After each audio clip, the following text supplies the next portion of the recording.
Welcome to the WSUC EAS tutorial. In this tutorial, you will learn how to complete an EAS log for the WSUC radio station. EAS stands for the Emergency Alert System and is used for emergency broadcasts such as dangerous weather or when the president needs to address the nation. By doing these logs, radio stations ensure that when needed, the emergency alert system will be without faults.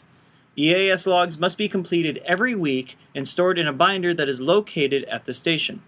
FCC officials will randomly select radio stations to audit, so it is imperative that SUNY Cortland students remain up to date on these logs.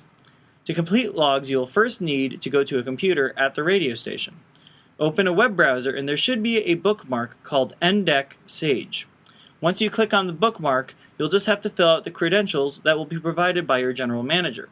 Once on the home page, click the logs link. You will be taken to a page that shows all the tests that the NDEC Sage has sent and received. Logs are completed on a Sunday through Saturday week, so click a Sunday and then the Saturday after of a week that is already completed. For this tutorial, we will be using April 19th, 2015. Once you click Show, it'll only show the tests that occurred during the selected week. We will then print the page to accompany our log in the binder. This is known as the receipt. We will now take a look at a physical EAS log and how to fill one out. A blank EAS log. You have the week of, the month, day, year, and WXHC. This is the list that we have to complete as well as this. It ends up with date and signature. We have to write in the month. So it is April. So we're going to write in April for the month, and the day is always the Sunday of. So the Sunday was the 19th.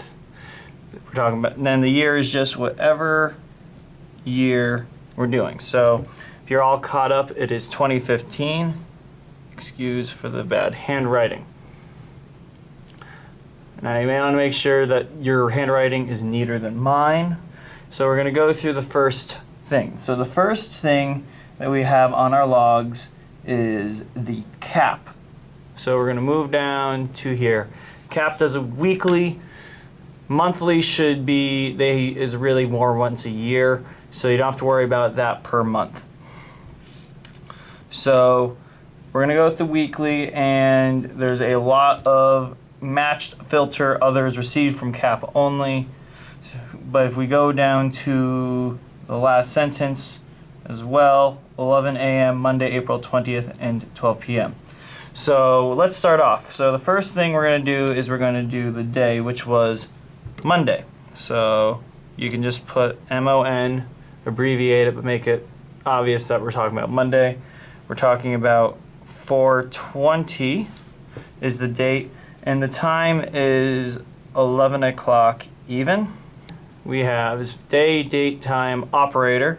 This is where you put just your name, your legal name in print.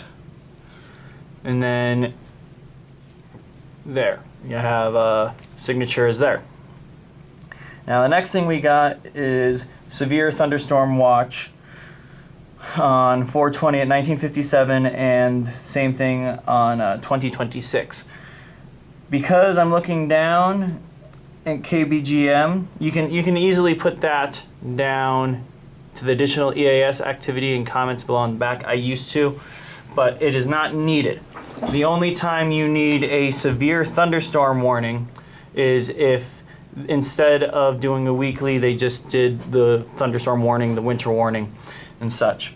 But because I see that at 4/22 on 4/22 at 11:03, they did a weekly test, I'm going to ignore both the severe thunderstorm watches for KBGM. Our weekly sent tests from WSUC are down here, the transmit test, because it's outgoing rather than incoming. Still pretty much done the same way. So at 4/22, on 4/22, which is a Wednesday, at 3600 hour, 36, we have our weekly test,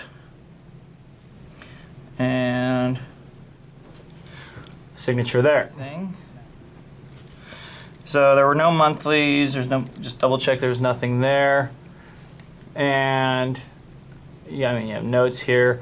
We have nothing, no comments or activity to go, so we are down to weekly chief operator review. Today's date, so 4/29/2015. And then one last signature. And there you have it. So once you're done, you have to log this. And so you got two pieces of paper. You have this that we just completed, as well as this is the printout that we had. So there's going to be some type of binder. This is the EAS binder we have for 2015. And then once you are done, you can close this up and put it where it needs to be. Thank you for taking the time to watch this video.